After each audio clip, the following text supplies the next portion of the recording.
আসসালামু আলাইকুম। কেমন আছেন আপনারা সবাই? আশা করি ভালো আছেন। আল্লাহর রহমতে আমিও ভালো আছি। আজকে বাহিরে খুব সুন্দর রোদ উঠেছে। এই যে সকালবেলা জানালা খুলে দিয়েছি, বালিশ কোলবালিশগুলো সব রোদ্রে দিয়ে দিয়েছি। আর বালিশ কোলবালিশের কাভার, কাঁথা, মশারি সব কিছু ভিজিয়ে দিয়েছি, আজকে ধুয়ে দেব। সকালের নাস্তায় আজকে পাস্তা রান্না করব। তার কারণে এই যে কাঁচামরিচ, পেঁয়াজ আর টমেটো কেটে নিয়েছি, এখানে 2টা ডিম, আর এদিক দিয়ে 1 ঘন্টা আগে পাস্তা সিদ্ধ করে পাস্তার হাতে পায়ে তেল মাখিয়ে রেখে দিয়েছি। এই পাশ দিয়ে ছেলের জন্য ওটসটাও রান্না করে নিচ্ছি। পাস্তা রান্না শেষ করে এই যে আমাদের সেই খানদানি প্লেটে ঢেলে নিয়েছি।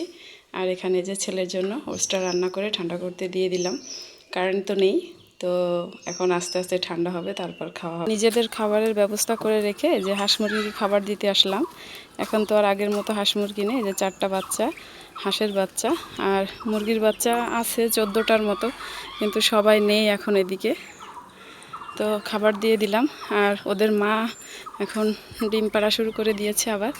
এই যে দেখেন, ডিম পাড়তে বসে গিয়েছে। ওই যে ডিম পাড়ছে, এই যে বসে আছে।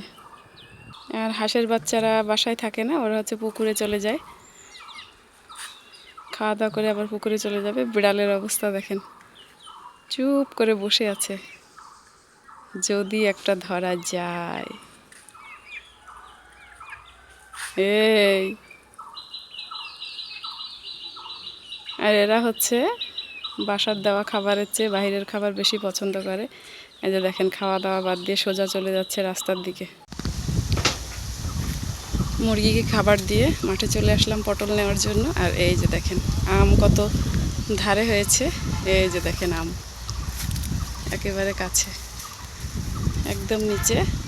কিন্তু এদিকের আম ছেলে মেয়েরা ওইভাবে ছিঁড়বে না, কারণ সবার বাসায় আম আছে। আর এই হচ্ছে পটলের ক্ষেত,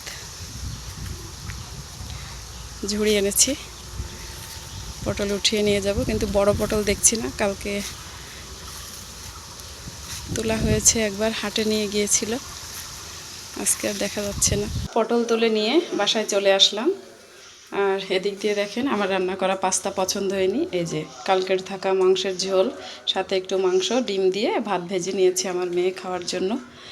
আর পটল তোলা আপনাদেরকে দেখাতে পারিনি, তার কারণ হচ্ছে পটল উপরে মোটেও ছিল না, ভিতরে ছিল, যার কারণে এক হাত দিয়ে গাছ উঁচু করে করে আর এক হাত দিয়ে ছিঁড়েছি, ফোন এক জায়গায় রেখে। ভাতের পানি দিয়ে গিয়েছিলাম, এদিক দিয়ে দেখেন অবস্থা, কারেন্ট চলে গিয়েছে। আম্মুকে পাঠিয়েছি মাঠে ভেন্ডি আনতে, ভেন্ডি ভাজি করব আর পাঙ্গাস মাছ দিয়ে পটল দিয়ে আলু দিয়ে রান্না করব। তো পটলগুলো আমি আগে কেটে নিয়েছি। আর এই যে পটলের খোসা, এগুলো এখন আম্মুর গরুকে দিতে যাব। চলে আসলাম আলু পটলের খোসা নিয়ে আম্মুর গরুদেরকে দিতে। গরু দেখছি একটা, নাও খাও। আলু পটলের খোসা আমি সবসময় এদেরকে দিয়েই খাওয়াই, বাহিরে আর ফেলি না। এই যে আমার আম্মুর হাঁস মুরগিরাও চলে এসেছে। আর এদিক দিয়ে দেখেন, এখন তো ছাদের বাসনা খোলা পর্যন্ত উপরে দড়ি টড়ি কিছু টাঙানো হয়নি। আর সকালে যে কাপড়গুলো ভিজিয়ে দিয়েছিলাম সেগুলো হচ্ছে এই যে এখানে নেড়ে দিয়ে গিয়েছি। আজকে রোদের তাপ বেশি, শুকিয়ে যাবে। এখন ঘরে যাব। আর বালিশগুলো ওই যে আম্মুরা যে বীজ রাখে, উপরে টিন দিয়ে রেখেছে বীজ রাখার ঘরে, সেখানে টিনের উপরে রোদ্রে দিয়ে রেখেছি বালিশ। মাছটা এই যে ভাজি করা হয়ে গিয়েছে, এখন পটলগুলো ভেজে নেব। আগে মাছটা ভেজে নিলাম, তার কারণ পটল দিয়ে তো পানি বের হবে, কড়াইতে লেগে যাবে, যার কারণে আগে মাছ ভেজে নিয়েছি। এবার পটলটা ভেজে নেব। পটলগুলো তো হালকা করে লবণ হলুদ মাখিয়ে নিয়েছি। পটলগুলো ভাজি হচ্ছে। আর এই সাইড দিয়ে দেখেন আম্মু ভেন্ডি দিয়ে গিয়েছে। তো ভেন্ডিগুলো এখন এই যে পানিতে আগে ধুয়ে নেব আস্ত।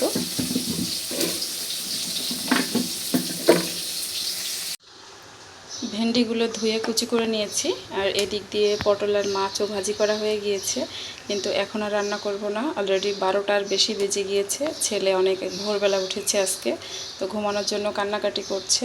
ওকে হালকা পাতলা কিছু খাইয়ে ঘুম পাড়িয়ে দিয়ে এসে তারপর রান্না করব। ফাঁকে হচ্ছে কারেন্ট আমাদের বাড়িতে একটু বেড়াতে এসেছিল, সেই সুযোগে ভাতটা রান্না করে নিলাম।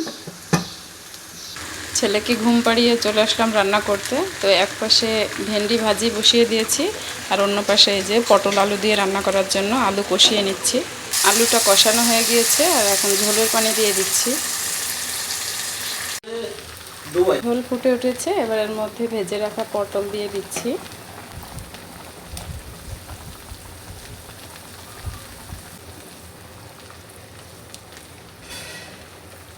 আলু সিদ্ধ হয়ে এলে তারপর দিয়েছি, তার কারণ হচ্ছে পটলটা তো ভেজে নিয়েছি, বেশি একটা সিদ্ধ হওয়ার প্রয়োজন নেই। আর এর ভিতরে মাছও দিয়ে দিচ্ছি এবার।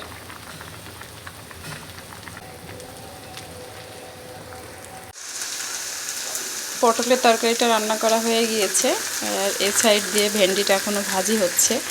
এখন জান্নাতের আব্বু বলছে মসুরের ডালের বড়া খাবে, তো একটু মসুরের ডাল ভেজিয়ে রেখেছি। আর এপাশ দিয়ে কাঁচামরিচ আর পেঁয়াজও কেটে নিয়েছি, কিন্তু কারণ আপাকে এত বললাম বসতে, তিনি বসলেন না। কিছু করার নেই, আমি এই যে পাটা পোতা নামিয়ে নিয়েছি, এখন এটাতে বেটেই কাজ চালিয়ে দেব। ডালগুলো বেটে নিয়েছি, এখন বড়া তুলব। ডালের বড়াগুলো ভেজে নিচ্ছি, আর এদিক দিয়ে এই যে আম্মু ছাতু তৈরি করে দিয়ে গিয়েছে। এগুলো চাল ভাজি করে গুঁড়ো করে নিয়ে তারপর খেজুরের গুড় দিয়ে আর নারকেল গুঁড়া দিয়ে মাখিয়ে নিয়েছে।